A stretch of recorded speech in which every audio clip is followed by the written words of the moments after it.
듣기 전에 한번 인사하겠습니다. 사랑합니다. 축복합니다. 인사하겠습니다. 귀한 예배 잘 나오셨습니다. 오늘 본문의 말씀으로 세상에서 가치 있는 선택이라는 제목으로 많은 말씀 증거하도록 하겠습니다. 네, 여러분 유명한 사람인데요, 투자의 귀재라고 불리는 사람이 있습니다. 워렌 버핏이라고 하는 사람인데요, 이 워렌 버핏의 이제 일화 중에 이런 일화가 있습니다.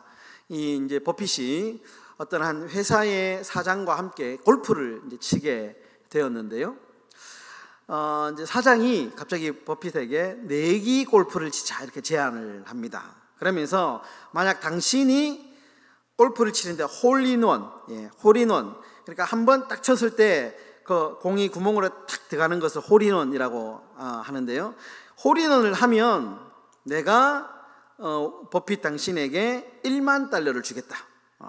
근데 만약에 반대로 홀인원을 하지 못하면 나에게 $2만 주면 된다. 이렇게 이야기를 합니다.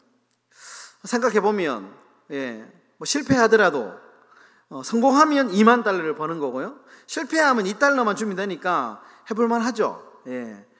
그런데 버핏은 거절했다고 합니다. 왜냐하면 그 이불이 아까워서가 아니고,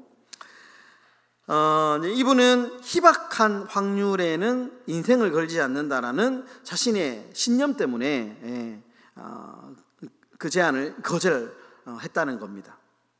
아주 중요한 얘기죠. 그러니까 희박한 확률, 가치 없는 것에는 내가 돈 한 푼도, 1원 한 푼도 쓰지 않게, 낭비하지 않겠다, 뭐 이런 겁니다. 여러분, 대부분 실패하는 사람들을 보면 희박한 확률을 가지고 막 거기에 시간을 쓰고 에너지를 쓰고 돈을 쓰고 열정을 쓰고 막 고집을 부리죠. 희박한 확률. 그래서 실패한답니다. 반대로 지혜로운 사람은 이기는 확률, 유리한 확률을 가지고 열심히 싸운답니다.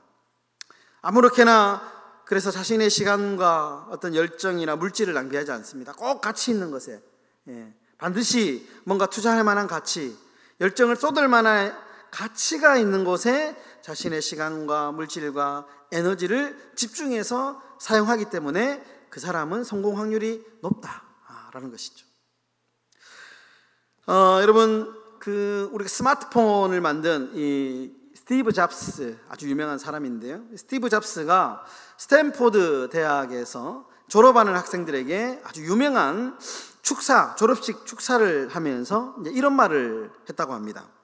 나는 지난 33년 동안 매일 아침 거울 앞에 서서 오늘이 내 인생의 마지막 날이라면 오늘 하려고 하는 일을 그래도 할 것인가를 물었다. 아주 멋진 말이죠. 매일매일 거울 앞에서 오늘이 내가 마지막 날이라면 내가 이것을 할 것이냐 말 것이냐를 늘 물었다는 거예요. 무슨 말이냐면 항상 가치 있는 것들에게 내가 시간을 쓰고, 정말 이것이 내 시간을 쓸 만한 가치가 있느냐, 내 돈을 투자할 만한 가치가 있느냐를 늘 정말 이렇게 심사숙고하면서 하루하루를 살았다라는 말입니다. 그럼 모든 사람은 가치 있는 삶을 살고 싶어 합니다. 그리고 이왕이면 가치 있는 것을 선택하고 싶어 하죠. 그래서 늘 고민합니다. 이것을 선택할 것이냐 말 것이냐, 이것을 할 것이냐 말 것이냐, 늘 이것이 우리에게 얼마나 가치가 있느냐를 늘 고민하죠. 그래서 최대한 정말 가치 있는 것을 선택하고 가치 있는 삶을 살고 싶어 하는 것이 모두 인간의 마음입니다. 그럼 오늘 본문을 보면 세상에서 가장 가치 있는 인생, 가장 가치 있는 선택을 한 사람들의 이야기가 나오고 있는데요, 여러분, 첫 번째로 예수님을 따르는 삶이 가장 가치가 있습니다. 여러분, 오늘 본문을 보시면 오늘 본문에 예수님께서 제자들을 부르는 장면이 이제 시작이 되는데, 특별히 베드로, 안드레, 야고보, 요한, 이 4명을 부르는 장면이 이제 시작이 됩니다.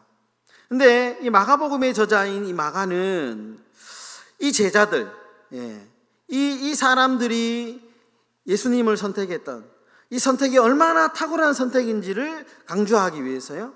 18절과 20절에 보시면 따라갔다라는 표현이 2번 반복됩니다.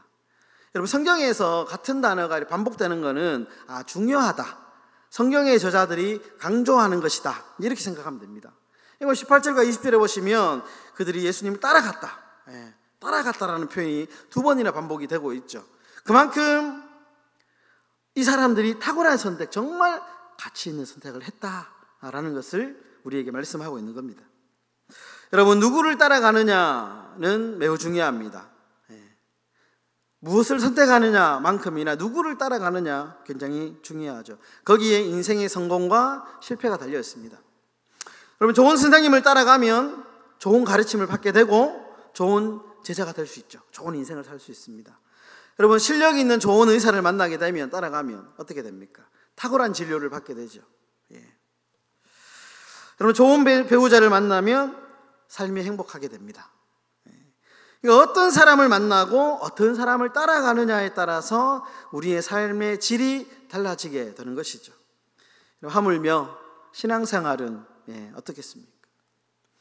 여러분, 예수님을 따라가는 삶은 정말 그 어떤 삶보다도 가치 있는 삶입니다. 그래서 우리가 늘 예수님을 따라가려고 우리가 날마다 몸부림치고 노력해야 되는 것이죠. 여러분, 마태복음 16장 24절에 보면 예수님께서 자신을 따라오기 위해서 조건을 하나 내걸고 있는데요, 자신을 부인하고 자신의 십자가를 지고 따라오라, 이렇게 말씀하시죠. 마태복음 16장 24절인데요 우리 다 같이 한번 읽겠습니다. 시작. 이에 예수께서 제자들에게 이르시되 누구든지 나를 따라오려거든 자기를 부인하고 자기 십자가를 지고 나를 따를 것이니라. 여러분, 근데 24절을 보면 약간 좀 저는 설교 준비하다가 약간 조금 의문이 드는 게, 예수님을 따라가는 것이 정말 가치 있는 인생인데, 탁월한 선택인데, 그런데 24절을 보면 약간 좀 부담스럽죠. 예수님을 따라가는 인생이 정말 가치 있는 것은 알겠는데 따라가려니까 자기를 부인하랍니다. 자기 십자가를 지랍니다. 굉장히 부담스럽죠. 선뜻 좀 이해가 되지 않습니다. 그런데 요한복음 14장 6절을 보면 왜 우리가 자기를 부인하고 자기 십자가를 지면서까지 예수님을 따라가는 그 선택이 가장 가치 있는지 알게 됩니다. 요한복음 14장 6절에 이렇게 나오죠. 다 같이 읽겠습니다. 시작. 예수께서 이르시되 내가 곧 길이요 진리요 생명이니 나로 말미암지 않고는 아버지께로 올 자가 없느니라. 여러분, 우리가 왜 우리의 십자가를 지고 나를 부인하면서까지 예수님을 따라가는 것이 왜 가치 있느냐? 그 길이 길이고 진리고 생명이기 때문에. 그렇기 때문에 우리의 것을 희생하면서까지 따라 갈 수 있는 최고의 가치의 길이다라는 것입니다. 여러분, 가장 가치 있는 길 되시고 진리 되시고 생명 되시는 그 예수님 따라가시는 저와 여러분들의 삶이 되시기를 주의 이름으로 축원합니다. 여러분, 두 번째로 사람을 귀하게 여기는 삶이 가치가 있습니다. 여러분, 예수님은 제자들을 부르시면서요, 그 제자들을 부르시는 목적을 17절에 밝히고 있는데, 17절에 보시면 이렇게 말씀하죠. 우리 유명한 말씀인데요, 예수께서 이르시되 나를 따라오라. 내가 너희로 사람을 낚는 어부가 되게 하리라. 그러니까 제자들을 부르시는데 목적이 뭐냐? 사람을 낚는 어부로 삼는 것이 목적이라는 거예요. 근데 여러분, 이제 조금 세밀하게 좀 살펴봐야 되는데, 이 사람을 낚는 어부라는 표현의 원래 원어적인 해석은 사람을 낚는 어부가 아닙니다. 사람을 낚는 어부라는 말은 정확한 번역이 아니고요, 정확한 번역은 뭐냐 하면 문자적으로는 사람들의 어부라는 뜻입니다. 사람들의 어부. 뉘앙스가 약간 다르죠.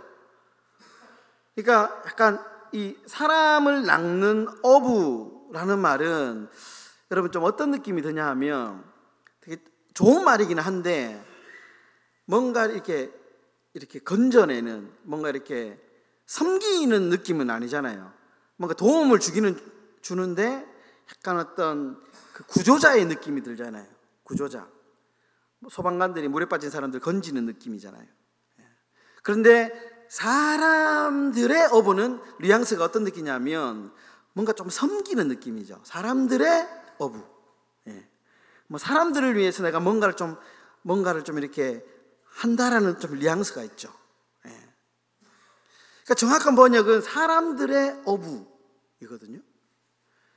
그러니까 여러분 이 말이 좀 이제 주는 중요한 어떤 의미가 있는데, 제자들이 앞으로 어떤 예수님 따라다니면서 어떤 사역을 해야 될 것인가에 대한 가이드라인과 같은 말씀입니다.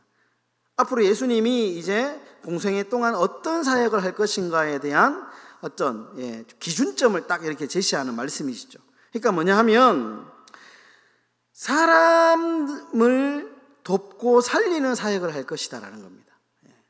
그래서 여러분 실제적으로 예수님 사역을 보면, 여러분 저는 사복음서를 보면 예수님이 죽은 사람을 살리고 이런 어떤 이제 말씀, 병자를 고치고 이런 말씀의 은혜를 많이 받지는 않고요.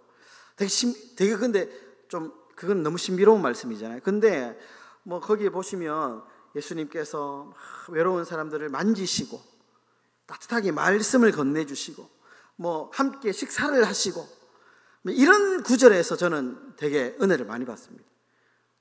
그러니까 예수님은 언제나 사역의 현장에서 뭐냐, 자신 연약한 사람들, 참 사랑이 목말라 하는 사람들, 누구도 다 왕따시키고 놀아주지 않는 사람들을 찾아가서 함께 그 사람들을 이렇게 따뜻하게 대하는 모습, 늘 그런 사역을 하셨거든요. 여러분 우리가 사람을 귀하게 여겨야 됩니다. 진짜 사람을 귀하게. 빈부귀천을 막론하고 그 사람이 뭐 많이 가졌든지 적게 가졌든지, 그 사람이 뭐 많이 배웠든지 못 배웠든지 관계없이 빈부귀천을 막론하고 절대로 우리가 사람을 무시하거나 멸시하거나 차별하면 안 된다라는 겁니다. 바울은 예수님의 사역의 핵심 인애라고 하거든요. 사람 인자, 사랑의 자를 써가지고요, 사람을 사랑하는 사상, 이 인애 사상을 바울이 철저하게 배웁니다. 그래가지고 이 인애 사상을 바탕으로 해서 고린도 전후서가 쓰여지거든요. 그래서 보면 우리가 이제 고린도 전후서 같은 것들을 보면 이제 이 믿음이 약한 자들을 향해서 그 사람들이 시험 들지 않도록 믿음이 이렇게 깊은 사람들이 어떻게 행동해야 되는지, 뭐 음식에 관한 법들도 막 이야기하고 막 그러잖아요. 대표적으로 보면 고린도전서 8장 9절에 보면 이런 말씀이 있죠. 그런즉 너희의 자유가 믿음이 약한 자들에게 걸려 넘어지게 하는 것이 되지 않도록 조심해라. 그리고 고린도전후서를 보면 늘 이런 말씀이잖아요. 믿음이 약한 사람들, 이방인들, 그 교회 안에 이런 사람들을 늘 배려해라는 말이잖아요. 늘 먹고 안 먹는 거는 그거는 죄의 문제가 아니고 선택의 문제인데, 그 사람들을 보면서 상처받지 않도록 해라. 늘 이 바울의 이 사역의 중심에는 인애 사상이 이렇게 바닥에 깔려 있습니다. 사람을 귀하게 여기는. 여러분 믿음보다 사람이 먼저입니다. 저는 그렇게 생각합니다. 믿음, 물론 우리가 믿음 너무너무 중요하죠. 그런데 믿음 좋은 사람도 좋지만요, 저는 믿음 좋은데 못된 사람, 악한 사람, 얍삽한 사람, 저는 그런 사람이 되지 않기를 늘 기도합니다. 저 사람 믿음 좋은데, 믿음은 좋은데 뭐 이렇게 하면 좀 안 좋은 거잖아요. 그런 사람보다 믿음도 좋고 사람도 좋다, 얼마나 좋습니까? 아니면 믿음은 조금 약하지만 저 사람들 그래도 사람이 좋기 때문에 앞으로 기대가 된다, 이게 훨씬 좋죠. 여러분 총신대 가면요, 큰 돌에 문구가 새겨져 있는데요, 이런 문구입니다. 제가 사진을 하나 준비했는데 보시면 이렇게 되어 있습니다. 이제 제가 보는 여러분들 왼쪽에서부터 이렇게 보면 1 해놓고 신자가 되라, 옆에 2, 1 학자가 되라, 또 성자가 되라, 전도자가 되라, 목회자가 되라, 이렇게 되어 있거든요. 그러니까 이 말을 어떤 원로 목사님이 이렇게 해석을 했어요. 항상 이제 그 신학생들을 가르칠 때 교수님이 목사가 되기 전에 먼저 신자가 되고, 신자가 되기 전에 먼저 사람이 되라. 늘 그렇게 가르쳤어요. 그러니까 목사도 좋지만 목사 되기 전에 먼저 신자, 믿음이 좋은 사람이 되고, 신자도 좋지만 그러나 가장 먼저 되어야 될 사람이 사람이 되라는 거예요. 사람. 늘 이 원로 목사님은 가르치는 신학생들에게 사람이 먼저 된 사람이. 너무 정말 와닿는 말씀이죠. 우리에게 그대로 적용이 됩니다. 우리가 정말 뭐 여러 가지 직분을 많이 받지만, 직분도 좋지만요, 직분보다 더 중요한 것은 신자가 되는 겁니다. 그리고 신자도 좋지만 그보다 사람이 먼저, 사람. 제가 오늘 머리를 깎았잖아요. 여기 뭐 교회 옆에 있는 그 아주 오래된 미용실 있잖아요. 거기 소개를 받아가 제가 갔습니다. 거기 5,000원 30년 동안. 거기 너무 갔는데요. 근데 그분이, 제가 갔는데 목사님 오셔서 이러는 거예요. 알고 보니까 지나가면서 저를 다 본 거예요. 제가 목사님도 다 알더라고요. 제가 얼마나 깜짝 놀랐는지. 그러면서 이제 막 분위기, 이제 머리 깎으면서 막 이야기 하는데, 막 주거리 막거리 이제 그 원장님은, 머리 깎으시는 원장님은 말이 많이 없으시더라고요. 그냥 허허 웃고 하는, 옆에 있는 셋째 딸이 옆에서 이제 있는데, 이분이 이제 젊은 친구인데 되게 말을 잘하더라고요. 근데 너무 넋두리 있게 막 이렇게 재미있게 말을 잘하더라고요. 그러면서 아니 목사님이 어떻고 저떻고 하면서 이제 하니까 옆에 있는 또 뭐 손님들도 같이 해가지고 막 그래가지고 주거니 받거니 머리 깎으면서 이야기하면서 거기가 되게 분위기가 뭐 마치 사랑방 같더라고요. 그래서 제가 아유 여기가 이거 완전히 사랑방이네요 하면서 하니까 막 웃으면서 아유 행복한 교회 목사님 아이고 성격이 너무 좋다면서 자주 놀러 오라고 지나가다가 커피 한잔 하시고 이렇게 이야기하더라고요. 그거 참 좋더라고요. 5,000원 주고 머리도 예쁘게 깎고. 그런 데 없는데. 그러니까 참 사람 좋다는 말을 들으니까 참 좋더라고요. 뭐 저는 밖에 나가서 목사님이시네요 라는 말보다 아유 참 좋은 사람이네요 라는 말을 좀 듣고 싶거든요.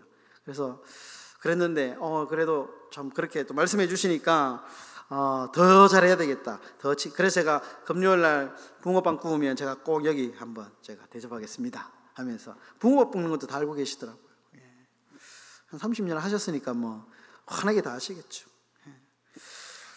목사가 되기 전에 신자가 되고, 신자가 되기 전에 사람이 되라. 그런 말입니다. 어떤 사람이 우리나라 이제 재상 중에 유성룡과 이원익을 비교해서 써놓은 글이 있는데요. 유성룡은 속이고 싶어도 속일 수 없는 사람이다. 너무 똑똑한 사람이라는 거예요. 속이고 싶어도 속일 수 없는 사람. 반면에 이원익은 속일 수는 있지만 차마 속일 수 없는 사람이다. 사람이 너무 좋은 사람인 거예요.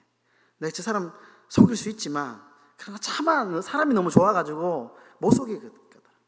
그러면서 똑똑한 사람도 좋지만, 실력 있는 사람도 좋지만 좋은 사람이 좋다. 좋은 사람. 여러분, 예수님을 따라가는 삶이 가장 가치 있는 삶입니다.